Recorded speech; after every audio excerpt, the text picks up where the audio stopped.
Okay, I got it recording there. Fantastic. All right. If you, my name is Renee with Metal In, Metal Out. If you want to introduce yourself, I know you're from the band Cryptosis. Just so fans know who we're talking to. All right. Yeah, so this is me, Frank, bass player, mellotron, and backing vocals, Cryptosis. And this is Lawrence, vocals and guitar for Cryptosis from the Awesome. Netherlands, Europe. First, thank you for joining me. I appreciate your time. Like I said, you have a new album coming out, or actually your debut album coming out, Bionic Swarm, coming out next month. Is there a specific reason that you chose this title? It's for us the title Bionic Swarm. We wrote it as a concept album about the future, about the year 2149, and we actually see all the songs on the album as a kind of a cluster, like stories from that year. Um, and it's also we kind of related that to a swarm, and the bionic we just put it in front of there, like we have a lot of stuff about augmentations and human cyborg kind of stuff, so it just related to that. So that's why we named it Bionic Swarm. Not only that it sounded really good, but actually, what I wanted to say is this: the Swarm was also taken from a song we wrote in the past called Swarm Intelligence, which is how to say is, maybe Frank, you can explain it, Swarm Intelligence concept, but we actually took the idea from there. And Yeah, basically it's like we wrote 8 different songs with 8 different topics about the same thing, but just from different perspectives. And then for us, the Bionic Swarm is just like when you put it all together, it's just like a massive technological insurgence. Yeah. right, yeah. Maybe if I put it like in a short description, it could be like that. Yeah, Right.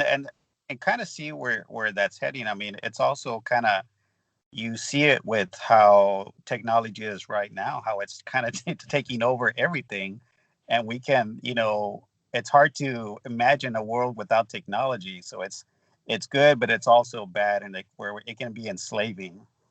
Yeah, but for example, if you see like we're using this kind of technology that we're using these days, it's just like 35 years old, basically, but mainstream, so to speak. And if you put it in perspective, like how many years does the world already exist, you know? So it's just like in a really basic beginner's phase, if you ask me, you know, like it will be more and more advanced, and it will be more intelligent. It will be more of everything, you know. And we just thought about this idea, and we just try to come up with stories that how we foresee like how it's going to happen. Yeah, or may happen, maybe, it's Yeah, not, yeah. or can happen, maybe, it's a lot of fantasy also in there, but it gives us a lot of freedom to write the lyrics, because we are really interested in this technology concept, and in futuristic concepts, and you can just, if you have an idea for, like, maybe this can happen in the future, or that can happen in the future, or wouldn't that be cool if this was possible? You can use a lot of your imagination when writing the lyrics. Yeah, So it's really really cool for this album. right. And if I remember right, and I think I do, even with technology and even artificial intelligence, I believe I remember Stephen Hawking even warned about artificial intelligence to be careful with it. Yeah. Yeah, you can use it for good as well, but you can use it for bad or for evil, maybe, also.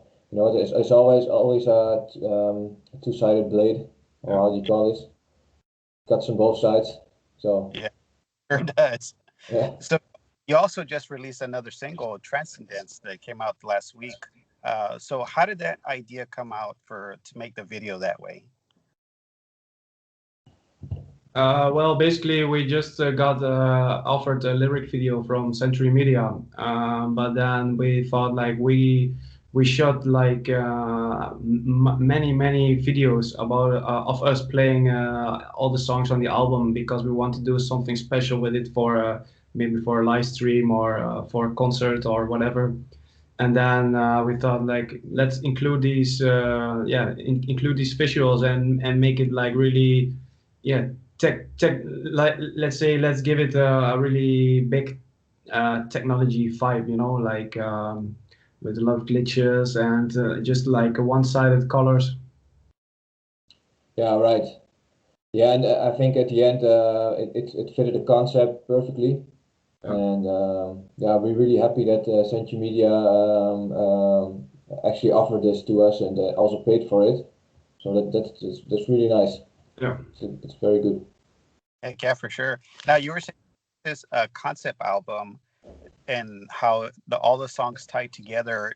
Would you say if it's one big story from the first song to the last song? Yeah, you may see that, but it's not written like that. But if you read the lyrics, it kind of if you take the start of the album and you go to the first song and to the second and then to the third, it's like the introduction of technology. Like you are in the future and you are maybe you are a time traveler, for example, and you just start there and you just start to see some things. It can start there, you know, and then you can have the other songs as like separate stories that you might encounter there in that year. Yeah, It's not, basically, yeah, it's like each track is like a personal narrative of certain progress or events or technological advancements, but then described seen through the eyes of a person, you know, like a human or maybe even a non-human. Right. Okay. yeah. Can you tell me a little bit about the writing process? Did you write this album together as a band, or does everybody come in with maybe a different part of the song and then it comes together? Yeah, it depends on the song. I think we all write together. I think Frank and me write most parts together in our own studio at home. You know, we write demos. We use a drum computer and we have some recording gear, so we can do a little songwriting there and just share ideas on the cloud. We use Google Drive. And just basically let each other hear the ideas, and then somebody else from the band has an idea and to fine tune that. But at the end, there were some songs that were more written by that person, some songs that were written more by the other. But in the end, we came together before recording the album. We started. We stayed for 10 days in a cabin in the woods. Where we rehearsed all day and slept together. Well, not together in one bed, but we slept there. And we had a good time, and we just fine-tuned all the pieces and did a bit of songwriting as well. Yeah, and just finished everything up there before we hit the studio the week after for drums. Yeah. Yeah. Now, is it? Do you feel like, because we were in this pandemic, that kind of gave you time to maybe give you a little bit of time to be able to write the songs the way you wanted to? Well, actually, we just finished just right before the pandemic. You know, like when this thing started in March or whatever, we just were just like finished up, and we just did the last few touches on the mix and master until the summer. And then so basically we had all the songwriting done already by that time. Oh, okay. Yeah. So for us it was more like like negotiating the contract with Century Media, changing a lot of legal stuff on our side, Yeah, it was more like the boring stuff of playing in a band that we did for the last year, half year probably. It was just a deserved break from hard work all these months, that we can finally chill out a little bit from that and arrange the contractual stuff with Century Media and Yeah. enjoy the summer for as far as possible. Yeah. Yeah. Well, it's pretty great that you're able to be on for your debut album to be on Century Media. Did they scout you out, or how did that come about? Well, Yeah. we've known before as Distillator, old school thrash metal band, and yeah, we basically were already quite. I think people knew about us already in Europe, probably. So weren't really like a new, like just out of nowhere, three guys with a brand new band. It was just like some kind of, yeah, involvement, and we just finished the album, sent it to our manager, and he just checked out with his contacts, and that's when we got in contact with Century Media, I think. Yeah. Yeah, I think we got when we started to find the right label for this album, we contacted a lot of labels, but this was in the pandemic time, the labels were sending their people home, maybe even fire some people, the sales went down. Yeah, it was a bad timing for us to look for a label. Yeah, so and a lot of labels actually said to us like, okay, we listened to the album, we think it's good, we think it's great, but we are not signing any bands currently because it's too uncertain for us to sign it and to risk investing in a band in these times. So we didn't get our hopes up basically. So yeah, well, but at that time, at the end, Central Media came along and they had faith in it, and I think the CEO, I think he's the CEO, right? Philip. Yeah, that director. Yeah, he was the one most enthusiastic, and he made the deal with us. So that's really cool. Yeah, and that's great. I mean, I know that you can't really tour behind, do a full tour behind the promoting the album, but also on the fan side is like we're bored at home and we need something to listen to. Yeah, right. Yeah, and I think the timing isn't that bad. But we have a tour planned actually in Europe in May with Vector from Philadelphia, USA. Now, how You're still there? yes, I'm still here. I'm sorry. Okay. How do you perceive that this tour is going to happen in May? I mean, at this point? Well, we really hoping for it, of course. But yeah, until now, it's months away.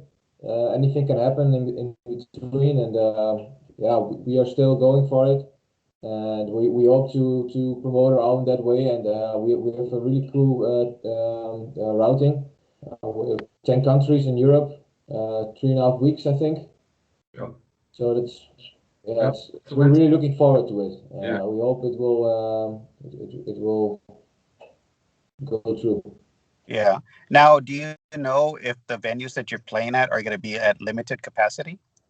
We don't know anything about this. I think it will be decided last minute, probably. Yeah. Yeah. Yeah, it's just it's uncertain, but they are booked right now as full capacity, I think.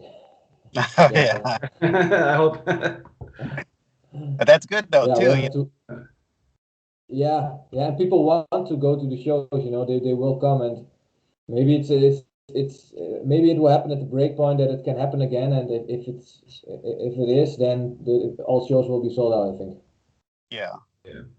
Now, on that side of the world, has the vaccine already started going out to where you know, that time that comes for May tour, it should happen. Yeah, I think that there's already a lot of vaccinations going on, and at least in the Netherlands, Germany. So Yeah, yeah. In the Netherlands currently we are what is the slowest country of vaccinating people is Bulgaria, and then the one after that is the Netherlands. So we're not doing that good of a job compared to the other countries in the EU. But yeah, let's hope it will get better soon. yeah, And that you know the economy can get better and people can get to concerts and performances again. Yeah. Oh, for sure. Yeah, Now, let's hope so. yeah, of course. Now, just to get to know you a little bit, you know, for yourselves when you were growing up, what kind of musical influences did you have that made you want to be in the band? like in the first band that you listened, or what do you mean? Just Yeah, in what made you say, "Hey, I want to do this. I want to be part of a band, and I want to pick up that instrument and do it too." Oh uh, man. I think the first time that my dad just let me listen to Deep Purple and rock, like straight from the first few notes of the album, I was sold. You know, like Right. it's amazing. For me, it was a lot of bands. I think I came into contact with you know, heavy metal, like, or more extreme metal. I think at the age of 10 or 11. I'm not sure what I thought about it at that time, but when I was a little older, I got into bands. I think the first bands what I got into were like Dimmu Borgir, Cradle of Filth, like those kind of bands. I even Yeah. skipped like Metallica and the Deep Purple. I got right into the extreme genre. Yeah. And then after that, I think I got really into Slayer when I was about 14, 15. I was already playing guitar, and when I saw that, and I really wanted to play, you know, fast music like that, and I picked up the guitar. I started rehearsing these songs on my guitar, and then yeah, then I came into contact with some other musicians, and I started to do some, you know, some high school performances, and later we formed a band and we started playing live, and after that, you know, it kind of led to where we are now, so Yeah. many years later. So. Now, for yourselves as musicians, how do you go about writing to sound different from other bands? I think you just you know, like in all the years that you play music, you like individually, you just develop your maybe own signature style of playing. You know, like maybe some of us don't really like learn playing from a textbook. You know, just like we learn like the way we think that we that sounded great. We just wanted to play like that. And I think that just made it like we were not like 100% technically perfect, educated musically. I think that just distincts you from somebody else. And I think when the three of us all together just yeah, just make music and with our own vision on how it should sound, I think that just makes like Cryptosis sound like this and not like any other band, because I think if we just started to play, for example, death metal, you could still hear it's us. Yeah. Yeah, I think so too. But I think it's also like we are not listening to one genre in particular. So I think if you only listen to Slayer, for example, if you only listen to Slayer and you want to play thrash metal, that will probably sound like Slayer, you know? Right. So I think we listen to a lot of bands outside of our genre. Myself, I listen a lot to bands like Dream Theater, Opeth, bands like Tool, but also I'm into folk music like Badruna as well. So that, you know, and some other genres, but you know, I listen to thrash, I listen to black metal music, to prog, and somewhere in in the mind, it all comes together, and you sit on the couch with your guitar and you come up with some kind of riff or idea, and it's a combination of all these things, which make it something unique. Yeah, true. Or well, not always, but you try to just come up with stuff that's cool, and sometimes it's stuff that you listen to the next day and it's like totally a copy of something else, but you didn't realize it at that time. And sometimes it's really something unique and cool. Yeah. Now you mentioned that you recorded a lot of video of you already playing the songs.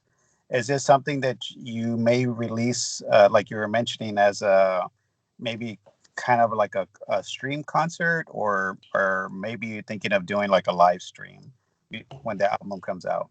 Yeah, we're just at the moment we are talking about this with our booking agency and a really big venue here in this area. Maybe to do something like a live stream, but we haven't been figuring out how we want to do it. But definitely there will be coming something online in the next few months for sure. Yeah. Yeah, and I think if we make the deal and make the plan, then we will release this on social media as well. Yeah. So we will let people know where to watch it and on which platforms. Right. Now I saw on your website that you do have some bundles for, you got vinyls and you got shirt uh, Yeah. combinations along with the vinyls.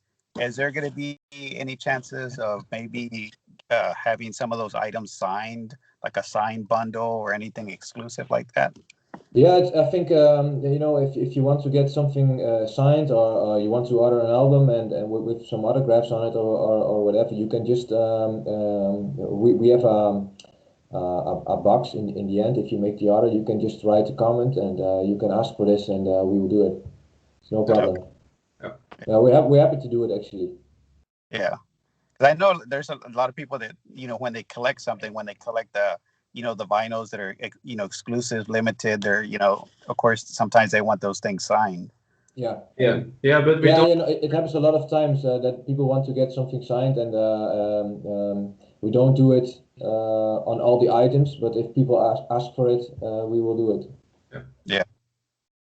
Now, I think it's pretty interesting to, even come where technology has allowed us. Uh, how difficult did you find to be able to break outside of Europe to other countries with your music? For us, it's pretty easy because we live in really close to the German border, for example, like 10 minutes. So that's already a totally different market than in the Netherlands, and the fans are differently. But for us, it's also easy to go to Belgium, and with the internet, it's just so easy.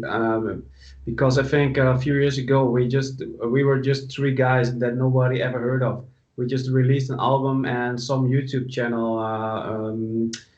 I think it's called New Wave of Thrash Metal. Yeah. Okay. Right? They just released it, and then like years later, we played in Italy, for example. And then guys come to us and said, "Yeah, I discovered your band on this YouTube channel, and we're really fans for many years already." So yeah, I think with the internet, it is really easy to discover bands that you probably never heard of. If it was like 30 years ago. Yeah. Yeah. Yeah, I think if you look at the live performances, we have a management and booking agency. It's located in Vienna, and it has different bookers for each part of Europe. So we have Germany, Austria, Switzerland as one booker, and another booker as the Netherlands and Belgium, and so on. And these guys, they have a lot of bigger bands on their roster, like they have Asphyx from the Netherlands and Necrophobic from Sweden, and a lot of other bands. but you know, they have a lot of contacts, and if they can just sometimes slide us in some lineup, and we get to go to, for example, Germany or Czech Republic or Italy, you know. So we get a lot of away from the Netherlands, and I think it's really cool because for a Dutch band, when I was in previous bands before, like years ago, it was really hard to get in contact with promoters from outside of the Netherlands, and now it's rather easy actually. Yeah, with the internet, it's super easy also to send out music. Like if you want, for example, if you are like a band that just like maybe exists for a year and just want to play in a different country in Europe, you just send a SoundCloud link or YouTube link or whatever, and to a promoter that you can find on Facebook. And that makes it really easy to get in contact with these guys, because like back in the days it was just like you had to phone somebody that you already knew, or you know, how do you get his phone number. So I think it's really easy these days, Yeah. Yeah. in a band, in those kind of things, you know. Yeah. It's way easier than doing tape trading and mailing in a demo tape. Yeah, right. Yeah. Well, actually, Those were it has its charms as well, you know, like Oh yes. yeah, Yeah, I yeah, I think it's also sometimes it's a bit too easy, you know. Like I listen to a lot of music on Spotify, but if you ask me what's your favorite artist that does electronic music, I don't know, you know, because there's so much, and some songs, you know, you put in a playlist and you listen to it on repeat, but it's really difficult to distinguish all these artists from each other, and I think it will only get worse, since it's so easy to upload your music to Spotify or YouTube or whatever, you know. Yeah. And back in those days, like also when we were growing up, you know, like you had CDs, and you know, when you had a CD, you just had to play it for more than once or more than few times, because that was the only CD that you had, or maybe, you know, like you had a few more, but it's not like now, you know, like when you go on Spotify, there's literally like the whole world. You can just, you know, you can listen to anything you want. Yeah, but that also creates a lot of noise, I think. Like every guy that can pick up a guitar or pick up some drumsticks, it doesn't matter how good the music is you write, you can record it and release it on Spotify, and you know, so that there's a lot of bands, well, they're not necessarily bad or whatever, but you know, there are a lot of bands just releasing stuff, and you have to somehow get noticed between all these bands, and that's really hard. But yeah, that's yeah. I think Century Media, that we signed the deal with Century Media, helped a lot with this, that we get noticed easier, and yeah, this helps for also getting more people to your shows, getting on bigger tours, Yeah. getting a lot more outside of the Netherlands and also outside of Europe. And actually, we also went to the USA for one show on the 70,000 Tons of Metal cruise. okay, yeah. We played there. Yeah, that's also something that I don't know how we got there, but we did it. Good thing. Yeah, that was amazing. Yeah. So, but That's we awesome. hope to tour the USA sometimes as well. You know, visit other places. For us, it was the first time in the USA. So first time paying in dollars, and yeah, it was crazy. Totally different. Yeah, it was awesome. Yeah. So other than, of course, fans picking up the album once it comes out, pre-ordering, you know, the whether if it's they're gonna buy the vinyl or the CD, how else can fans support you right now? How can fans support us best? You mean? Yes. I think the best to support us is directly pre-ordering a vinyl or a CD or a shirt or whatever you want, um, in our shop, in our own online shop. or you can also donate. We have also the option to donate if you like. If you would like to support us, you can donate. So you can help the band directly. That's the best way to currently help us. But we prefer that you buy a vinyl or buy a shirt and just wear it and show it to other people. Show it to your friends that might like our music as well, and spread the word about the music and the album. I think that's the best way to do it. Yeah, very cool. Well, before we finish up, is there, besides all the stuff we've talked about today, is there anything else you would like to promote or any parting words before we finish up? Yeah. If we ever come to United States, just write us on Facebook, and we're happy to put you on the guest list and have a few beers. Oh, heck yeah, man. Yeah. For sure. Where are you from, Rene? I am in South Texas, in Corpus Christi. Yeah, which is, I guess some of the bigger cities that are closer to us would be like San Antonio or Austin. All right. Austin, big city, to where it's a big musical city. So that may be someplace where we may meet up someday. Yeah, that will be cool. Yeah. Yeah, and I hope it will be, somewhere in the future that we can go to the USA. It would be a dream come true for us. Yeah. Well, guys, gentlemen, I appreciate your time. I'll try to promote, the album on my side, and I wish you the best on release date. Thank you so much. Yeah, thank you very much, man, for promoting and inviting us. And yeah, we'll talk soon. All right. Y'all take care, okay? All right. Okay. Thank you very much, man. Bye. See you. Bye. Bye-bye.